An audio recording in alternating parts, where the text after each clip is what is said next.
que l'on mange, disait Hippocrate, le père de la médecine antique, et je suis bien d'accord avec lui.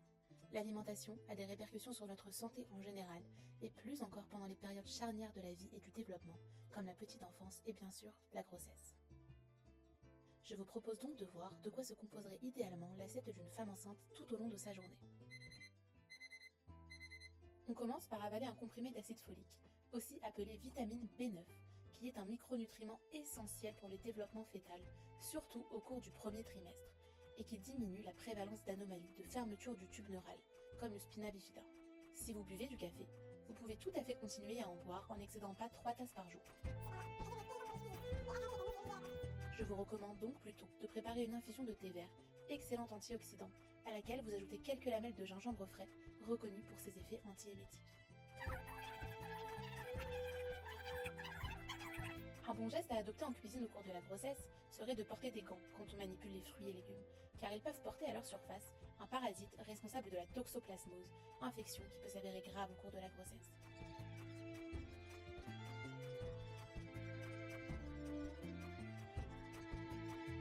Saviez-vous que le cerveau est composé à 60% de graisse et que le fœtus est incapable d'en synthétiser par lui-même? Eh oui, toutes ces graisses lui proviennent donc directement de l'apport maternel. La femme enceinte doit donc privilégier une alimentation riche en lipides, notamment en oméga 3, qui seront utilisés pour favoriser le bon développement neuronal et la croissance de son enfant. On retrouve les oméga 3 dans tous les poissons gras, comme les sardines, les anchois, ainsi que les oléagineux.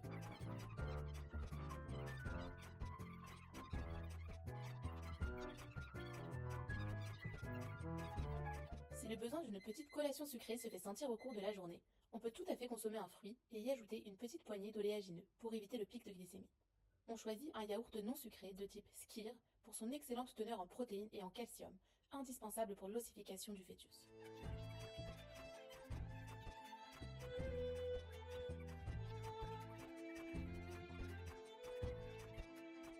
Surtout, on n'oublie pas de s'hydrater tout au long de la journée, car les besoins en eau augmentent au cours de la grossesse pour atteindre 2,3 litres par jour. Pour le dîner, mieux vaut se diriger vers un repas léger et facile à digérer, comme ce dal végétarien à base de lentilles corail au lait de coco, si bon et tellement réconfortant.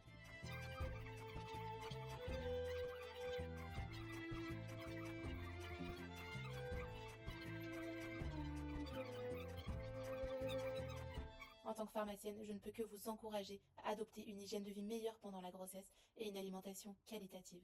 Parce que n'oubliez pas, on est de ce que l'on mange. Mais ça, c'est moi qui le dis.